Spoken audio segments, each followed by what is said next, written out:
welcome guys to What Do You Do for a Crust? Bit of a special episode with us today, special episode in general. We're not doing our first five or fast five. We have a very special guest with us.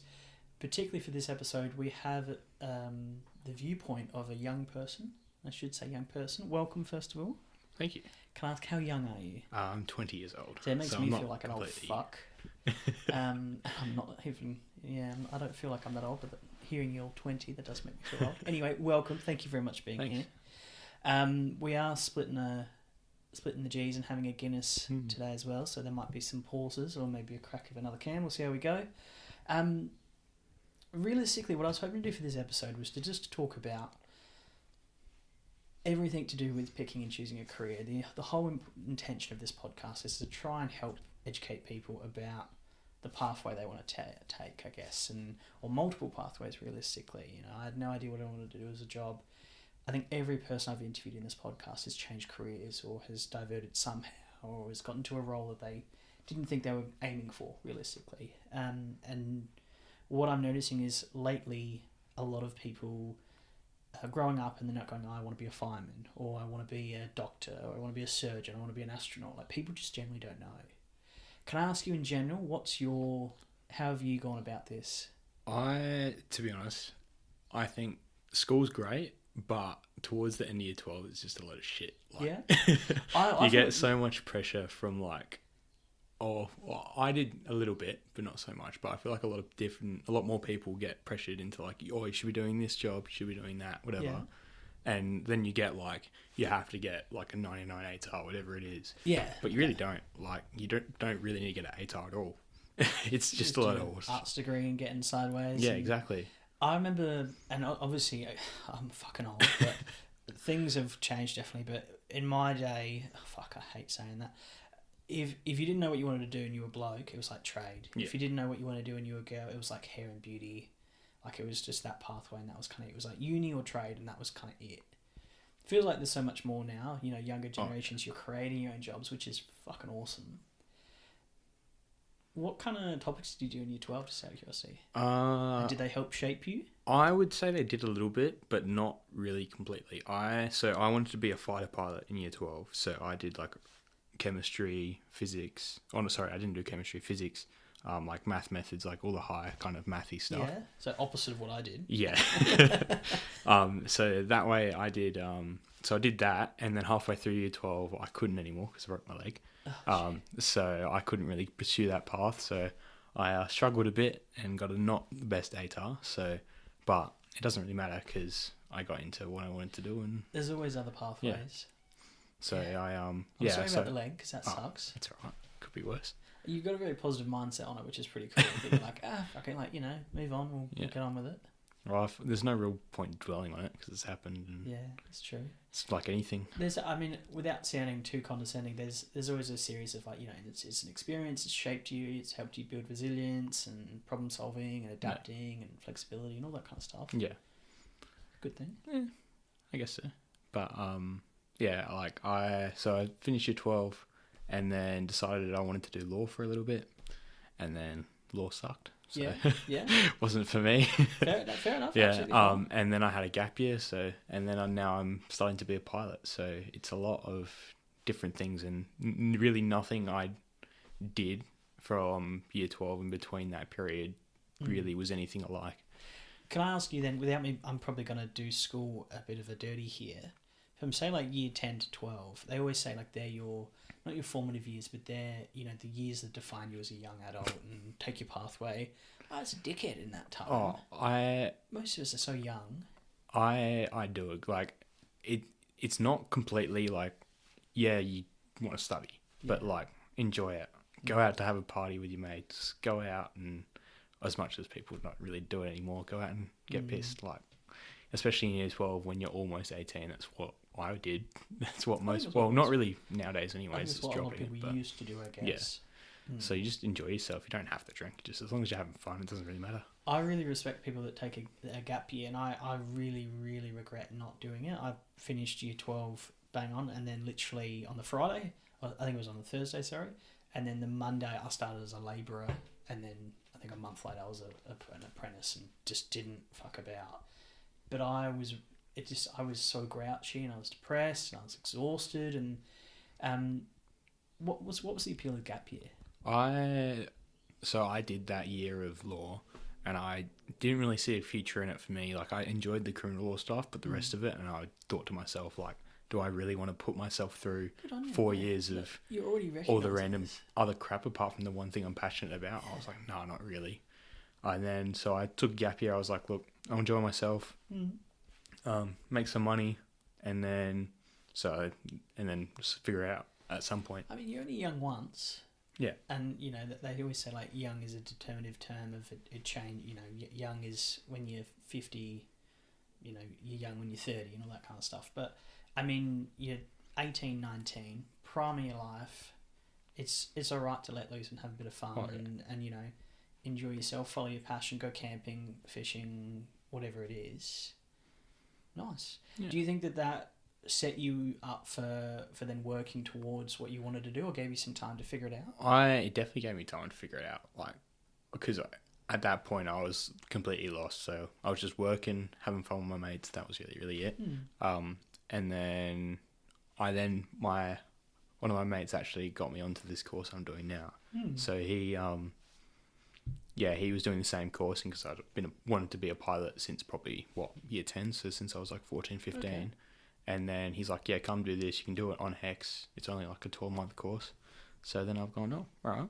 So now I'm just doing that. So. And what's the goal moving down? Like, are we talking Qantas? Are we talking like big stuff? Are we talking transport planes? To be honest, I am just behind the. Do you call it behind the wheel? I don't know what the term. Yeah, is. Behind the yoke, I guess. Behind the yoke. Yeah. Okay. I don't really know. You should. Probably could. I should know, but it's like you could go behind the wheel, I guess. Okay. But I really, as long as I'm getting some sort of pay that I can pay the bills with and have fun, I'm not really that fussed. Like, I have that very well mindset. Like, I can make enough money to get by and enjoy my life, and I don't really care. It does seem like you have a really good mindset on that. I think when I was your age, I was a second or third year apprentice. I was pissing all my money up the wall, just getting smashed. But I was in a job that was miserable. I hated it. I was exhausted. I didn't enjoy life, I guess. Yeah. You sound like you are enjoying life, which is, that should be the goal. Well, money's important, but you gotta. That's literally what I did. I had a couple jobs to go, didn't like it, so I left that and got a new job, and now I always go places where I want to work and where I enjoy it, and then as soon as that stops, I move on, because there's like no point me hating where I work, because I'm there 90% of the time. It's funny. Someone, it was actually my dad told me this years ago. He was like, there'll always be more cars, there'll always be more houses, and there'll always be more jobs. Yeah. And he was saying, I think at the time I really wanted to buy a particular V8U. It was like a purple one. It was lowered and it was fucking great. And it was too expensive. I couldn't afford it. He's like, there'll be another car. Like, just wait. And there was another car. No. And I got that. No worries at all. And he said the same thing about jobs. Like, if you're not happy, if it's not the right one, or it's not the right time, it's just not the right time. And we'll get another one. And like, realistically, if I'm happy sweeping floors at school, like, who the fuck cares? Fine. I mean, that's the whole point of again, this podcast. I've interviewed support workers. I've got a lawyer tomorrow night, which is interesting, because I couldn't find that as an appeal, but obviously that individual does, and it'd be great to learn. But it seems like you just need to find your niche and then go from there. 100%. How did what did you do towards finding your niche? Was it just you needed time, or did you have to actually look in for a few things? So to be honest, I always realised that it was like being a pilot was what I wanted to do for a while. So I went to Edinburgh Air Force Base. They had a this is I reckon 2019, 18. Okay, yeah. Went with my cousin. Yeah. And then mum and dad, and they took us out there. Did like a bunch of air shows and stuff, and as soon as I got there, I saw the big planes, the fighter jets. I'm like, this is what I want to do. I want to fly some stuff. And then it kind of took a back seat for a little bit, because of the broken leg. And then I was like, well, if I can't do that, and yeah, exactly, it happens. That's life, yeah. And then when I realised that it could be back still on the cards, then I was like, well, I wanted to do it, so I still want to do it. I still find that interest. Sorry to interrupt you. I feel like you've got almost a bit of wisdom that doesn't normally come with your age, that you've kind of gone, okay, I've had a setback, I need to pivot a little bit. It's not exactly, fighter pilot, sucks that the leg happened. You haven't just gone, oh, fuck me, my dreams are gone, I'm going to gain 300 kilos and shave my head and get some big tats and go nuts. You've kind of gone, all right, I need to pivot here, but I'll still follow my interest. It's pretty bloody cool. Yeah. Has school helped in any of that avenue? And I'm not trying to badmouth school because it's definitely important. I think to be honest, like, it definitely is important, and it did for a little bit, but again, I would say that my struggle was really towards the end of school, so I didn't really affect it that much. But it definitely, like, it gives you the groundwork for what you want to do. Yeah. I can imagine you're going to have some good smarts to become a pilot. Not everyone can do that. Very fair. Yeah. So it has definitely has some benefits, but it depends, again, on the environment of the school and where you go to school, I feel like. Because, like, if you go to those, like, I didn't go to, like, a really high school, like a high smart school. I went to probably, I mean, it wasn't bad, but it was pretty average. I'd say it's pretty average. Yeah. And, like, the teachers there really acknowledged that sort of thing. Like, it's not like you have to be a doctor, you have to be whatever. You literally do what you want, which I definitely benefited from as well. But again, that could have just been my teachers. I mean, it could have been the teachers. It could have been, your mates around you at the time. It could have been family. It could have been work colleagues. It could have been, a whole number of things realistically. Yeah. But it sounds like you're definitely in an area of interest now, which is awesome. It's another reason why I really respect people that take a gap year. You've done 12 years of schooling, and then it's like, all right, you need to go to uni and do another 4 or 5. And you go, shit. Well, it's just, 17 straight years of uni, or learning, I should say. Yeah. Takes its toll. Oh, definitely. I feel like as well, if you don't get out there and kind of actually be in the workforce before you actually go into your specific job, you don't really, not really arrogant from the fact, but like you don't really have that sort of life experience either. Which I would argue is very important. Yeah. You do need to know what's going on, and you do need to have it. I think most places do want to see someone that's had a few bumps in the road. Oh, yeah. They've been able to pivot and overcome them, and, like you have, and it builds character, it builds resilience. It's important. I don't mean to just stick on school, but because it's been so long since I've been at school, yes, I'm an old fart, no worries at all. In year 10, 11, 12, I'm not sure if it's still year 10 or not, what do they kind of do to help you plan for future careers and that? Because I just remember, like, you need to know what you're going to do for the rest of your life. I honestly, it's been about 4 years, so I'm putting you a bit under the pump there. So sorry. Back. Do you still have to do? I had to do like work experience. I got mandated. We did. You have to do work experience. Okay. I think you have to do like a week of that to get your SACE. Okay. You also have to do. We did a. What's it called? We did like a business week. A business week in year 11 or 10. I can't remember. So you get put in groups just of your year and cohort, and you have to like come up with a business model, and then like there's like a software that like all the teachers will put all your information in, so you get like a decent like some money to spend. Yeah, okay. And then you have to come up. So like we made a watch. Oh, okay. And then you have to like create a business, like a plan and stuff. What you want to do when you want to how many watches you're going to make, what you're going to sell them for, stuff like that. Interesting. I'm not sure if that actually goes towards SACE as so, but that's what we did. We also did, I can't remember what it was called, but that was in year 10. It was kind of just like a, I reckon it's changed the name, but you basically just you say what you want to do, and then just kind of write about that sort of thing. Okay. There's like mini assignments through that. Do you remember what you did? I actually can't remember. I'm absolutely putting you under the pump here, so sorry. I can't remember that far. But then in late year 11, we did a similar thing, but it was more kind of intense. So there was like 3 main assignments. So you have to do like a portfolio, and then so that's like I read like 10,000 words on this topic. Jesus. Okay. And then you have to write an assignment, which is like 3,000 words. Okay. So you like get all this information, put it into an assignment about. So I think I did. I'm assuming you meant to like pick a career or something like that, similar to what you. Yeah. So it was just any topic. Oh. So okay. for me, I did like aerospace. Okay. Well, not aerospace. It was like a sort of like aerospace. So I did what's it called? Fuck. Ramjets. That's what I did. So if you'd seen Top Gun, the new one, so that's first it's a new fighter jet, whatever he's testing. So that has a ramjet in it. Okay. So new sort of propulsion system. Kind of thing. So I did it all on that. And then so my other mate did it on tennis. People did it on soccer. So really, or wide variety of things. You could do it on horses. You can anything to do with science or anything. You could really do this. You could do whatever you wanted to do. Yeah, literally, genuinely whatever you want to do. Good variety, so I guess you can follow your interest. Yeah.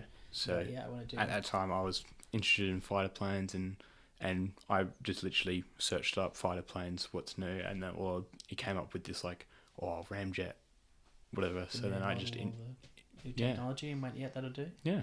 Okay.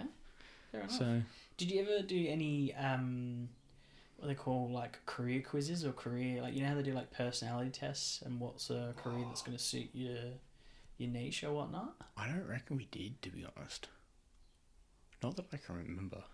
Because the reason I sort of ask these kind of questions is I do think it's generally unfair that you're leaving year 12, year 11, year 10, whenever you leave school, and you just you need to pick a career, and then that's kind of it. And it's definitely changed now, which I think is wonderful. And gone are the days of people work 50 years in one job and no rest at all. But I a lot of the people I talk to, even when they're in their late 20s, 30s, 40s, even 50s, just sort of go, I'm just seeing what happens, no, I'm just following this kind of interest, or they pivot halfway through, which is, it's good and bad. Good because they get to pivot, and obviously they're interested and happy in certain things, but it has meant that they've had to take a step back. Yeah. They don't get super contributions. They've had to take a salary cut. They've had to go back to university or further education, and the perfect theory is what you want to do when you leave school. But I mean, most people don't. What about your friends and your mates and that? Did all of them know what they wanted to do, or is it similar to yourself? Is it a bit more?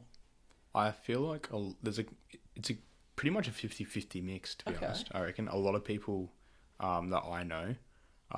There's probably about 3 people that I know just went straight into trades. Yeah. Another was a AFL footballer for a little bit, and then he got dropped. But that's a shame. It's a shame. So it is a shame. I mean, it happens. Competitive. Yeah. But then he's gone into a trade doing that. So, but hey, no one can really say that. Well, people can, but not many people can say you used to be an AFL footballer. So. That's fair. Cool. You can say I was elite of elite. Which team do you play for? I used to play for Port Adelaide. Fuck him. Yeah, I agree. That's all right. We're a Crows household on this podcast for reference, guys. That does suck though, because I know it's incredibly competitive. But he plays Sandfell now, so that's not too bad. He still gets a bit of money for that. But and then another one of my probably better mates.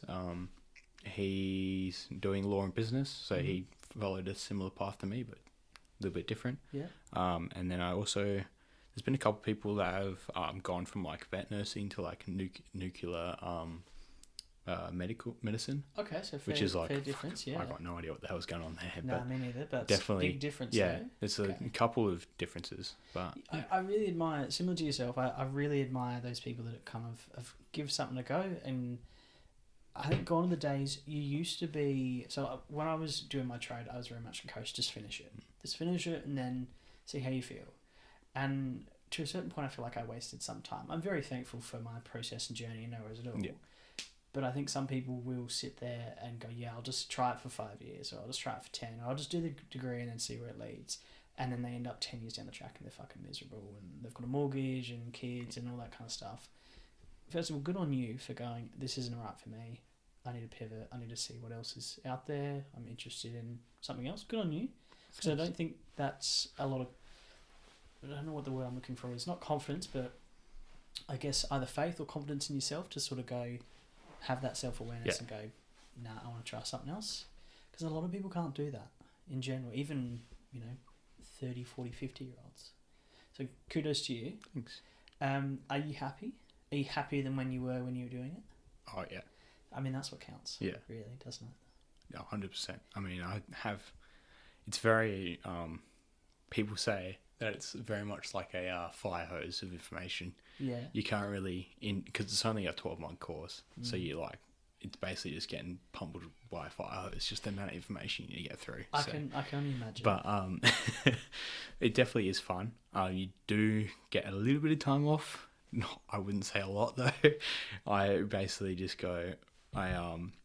It's called study 3 days. So Monday to Wednesday is basically studying, and then a little bit of golf in between that. Nice. And then basically from Thursday to Sunday I'm working. Fair. So I mean, you've got a good balance there. I mean, it'd be great if you had a little bit more time for golf, or for family time, mates time, all that kind of stuff. But you've got a good bit of balance there to a certain point. Yeah. Nice that you could bunch them as well, like Monday, Tuesday, Wednesday. It's nice you could bunch them. Yeah. I always find that if you just hammer me with info consistently, I learn it quicker, I pick it up quicker, I guess, because I can't have the opportunity to forget it. Yeah, if I had the ability to do that, I would definitely do that. But I need to work, so yeah, and like I find that Monday, Wednesday are either like kind of sort of dead days at work, so I can kind of get away with it.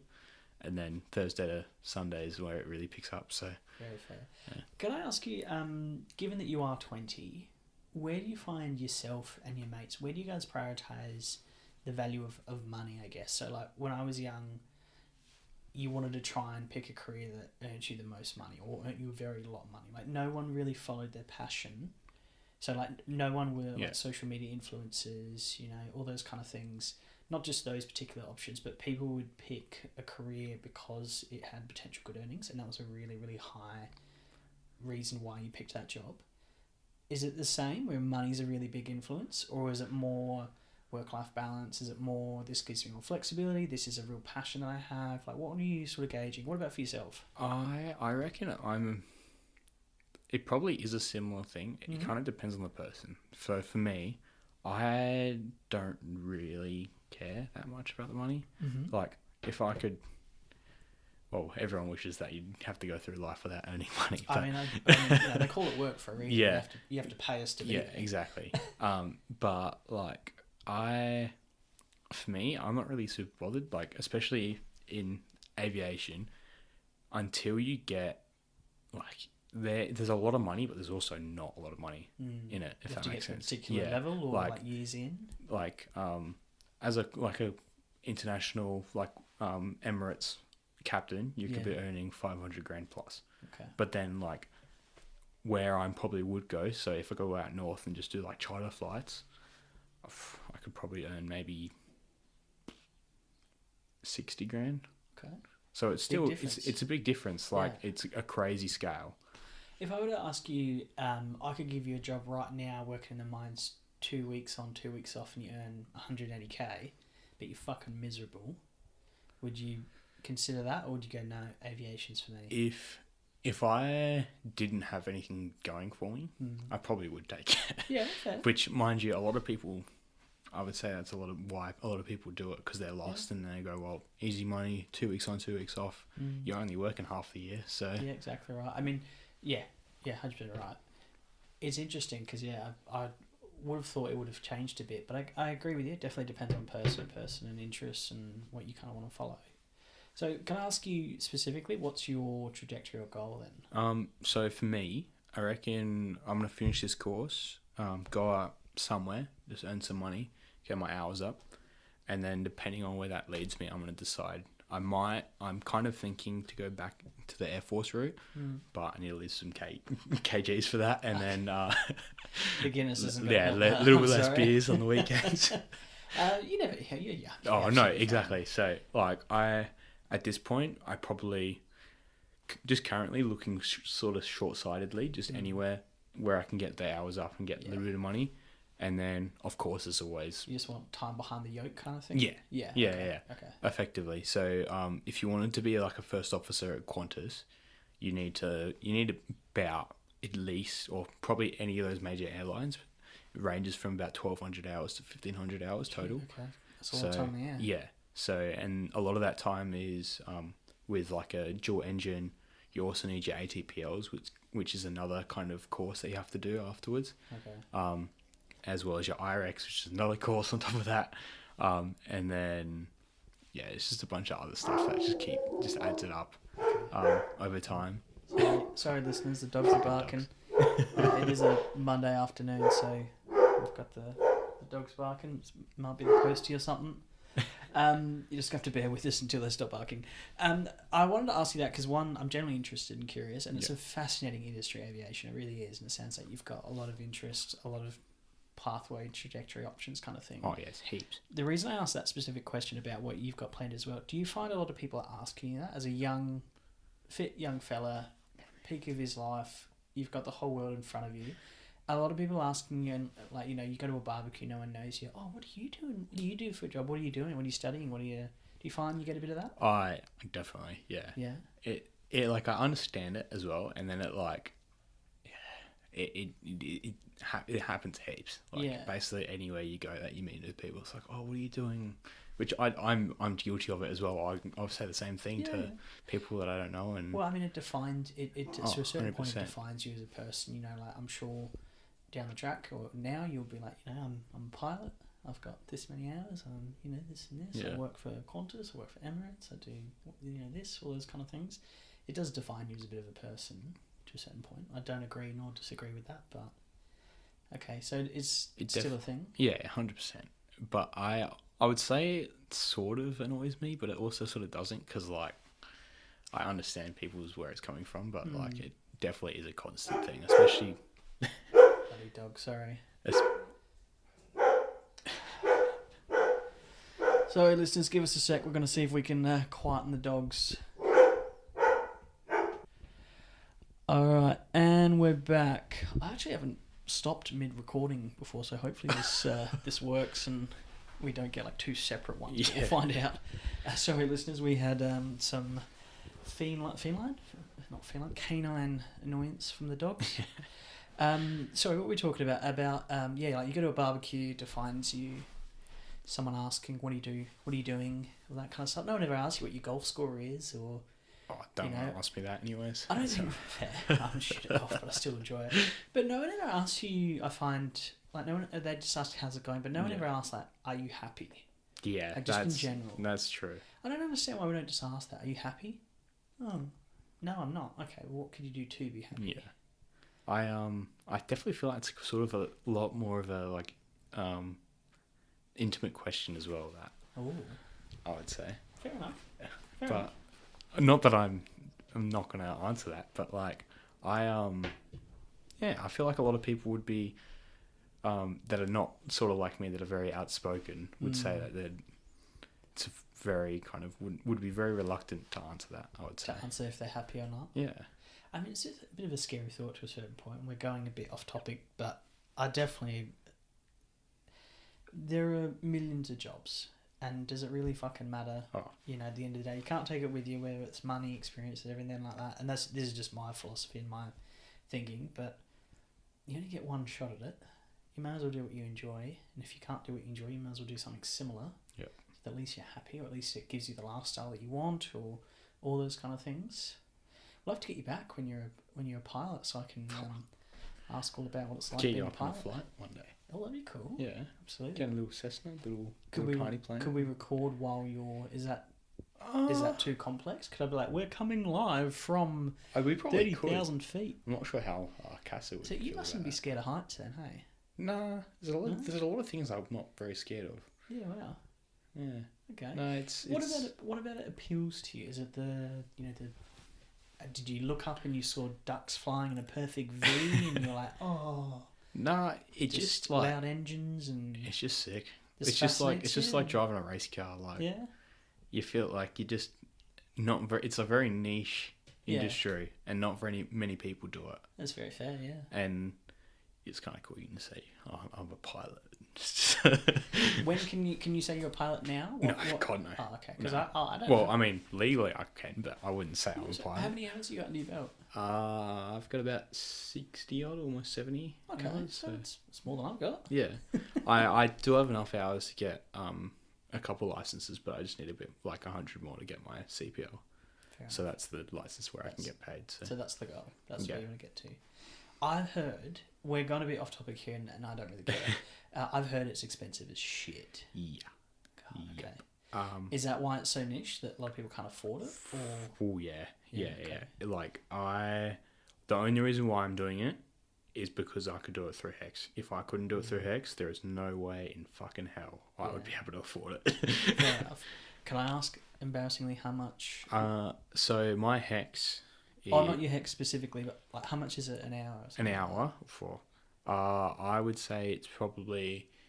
Depending on what you're flying. Oh, but okay. For me, through my flight school... Do they do it in... Sorry to interrupt you. Do they do it in hours? Is that how they measure it? Like, is it like a driving lesson? Yeah, okay. So on average, depending... So if you just wanted to hire what I fly out, if you have a license, it'd probably be about $350 an hour. But Jesus. If you don't have a license, you want to train, it's probably about $450 an hour. Because you need a qualified instructor. Yeah. Would you ever do that yourself? Like, is that an interest? I'm not a teacher. Definitely not a teacher. It pisses me off. Pretty easy to talk to, though. Oh, yeah. I feel like I'm easy to talk to, but then like I'm very much a control freak. Okay. If I'm like driving, like even driving a car, you just like doing it your way. Yeah, my way, and you could have a good ownership of that, and then you know I want to teach people a particular way, so they learn the good skills and the right way to do it. And all that stuff. I could work. It could, but I feel like I'd get way too pissed off.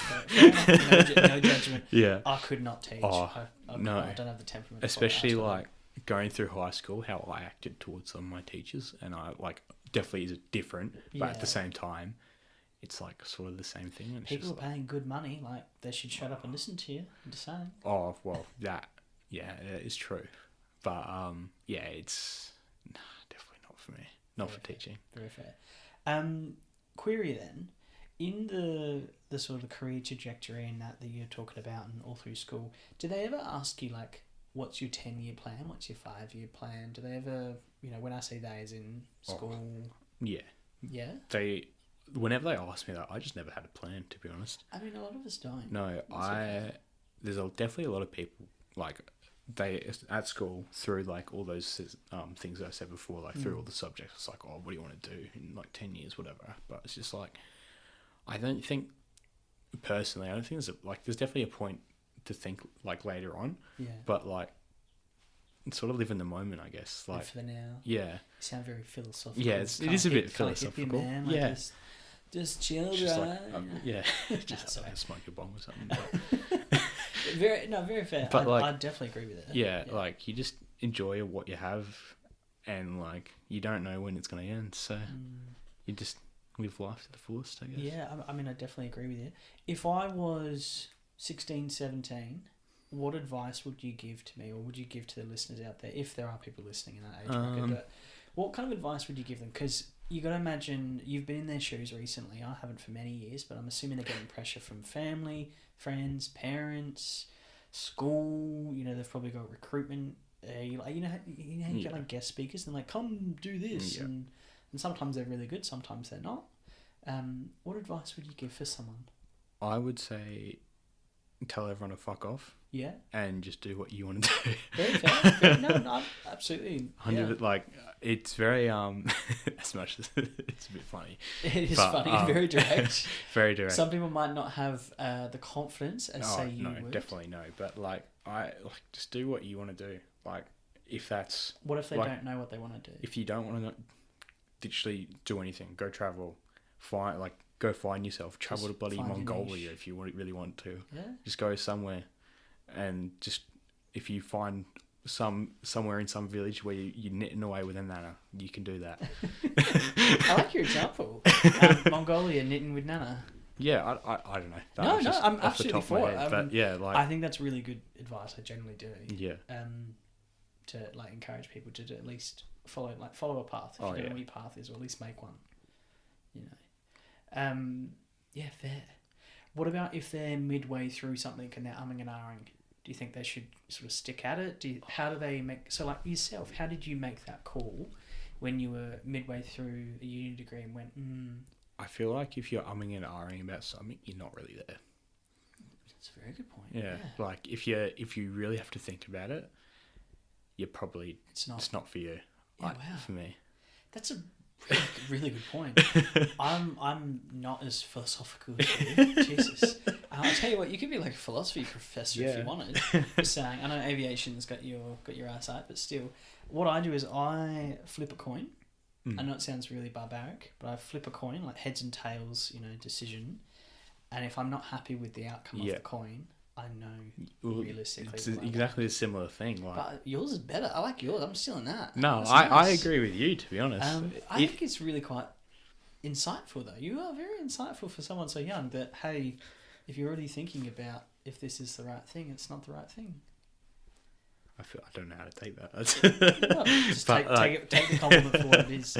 I think that's really good advice for potentially young listeners that are listening and going, hey, I don't know if this is right for me. Would you encourage them to go out and try something else, and if what they actually were doing was an interest, to go back? Oh, 100%. Okay. Yeah. If you go try something and you don't like it, fuck it up. Go do something else. I think that's a huge appeal of being young. Not that I'm saying you can't do that when you're older, but just sometimes there's a bit more pressure when you're older, or you do have kids, or you've got a mortgage or car loan or credit cards, whatever it might be. When you're young, hopefully you're in a situation where maybe you're still living at home, or cost of living is a little easier, I guess, which isn't always the case. No, it's definitely not the case all the time. If they're not able to follow their interest at that particular time, would you give them a particular suggestion to how to get there? Like, do they, like David Goggins, he writes like shit on the mirror, so he looks at it every day. Like, would you suggest anything like that to help them focus on? I honestly, depending on the situation, like if you're really down in the dumps and you literally have no financial way or no way at all just to do that's one thing. Literally just chip away at it. Yeah. Like, go on YouTube. That's literally what I did. I watched YouTube videos and just planes, to be honest, and I just thought it was cool, and then I just took all that information in, and just once I had an opportunity to do it, I just spurred it all out. Like, there's so much information just online, like even on genuinely anything you wanted to do, even without making it a job. Like, I do really admire that was never even a thing when I was younger. Oh yeah, that you could just make your own job. Like, how cool is that? This is a niche. I find it interesting. It's an untapped market. Yep, I'm making a job and a career out of this. It's crazy. I feel like cool. Probably a couple years ago, you could do that.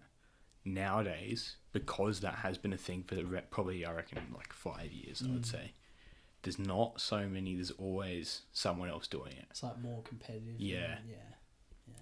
But definitely 100% still agree. Yeah. But I feel like there definitely is there's a lot less niche than what it would. Well, a lot. Yeah. No. Sorry. Yeah. A lot less niche. Yeah. Okay.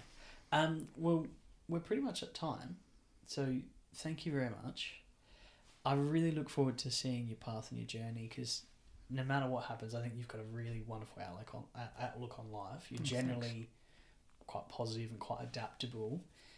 Without me, and I know we're trying to wrap up, not many people have your kind of mindset. Would you have any tips or tricks for someone to be maybe a little bit more positive, or be a little bit more nonchalant? Not that I'm saying you're nonchalant about things. What am I trying to say?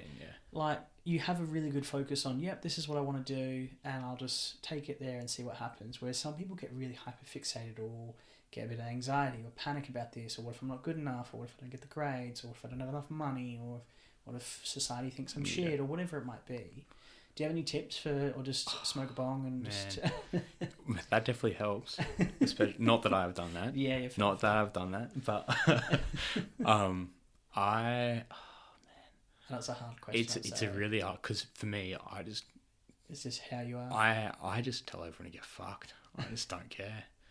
But like, yeah, it's a lot easier said than done. Yeah, like, you obviously care about certain things, obviously, and not like, about others. I don't really care what people think.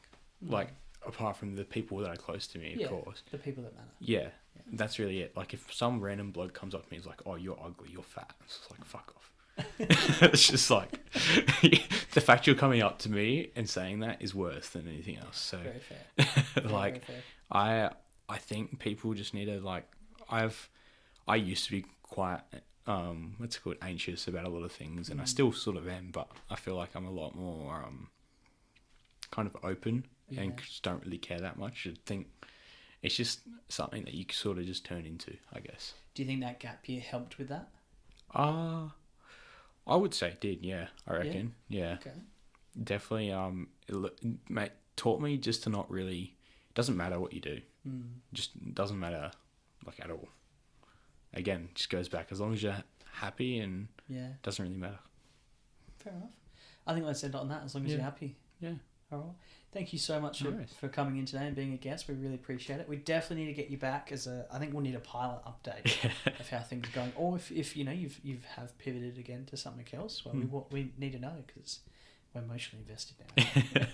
But thank you very much. Thank you. Cheers. Thanks for having me.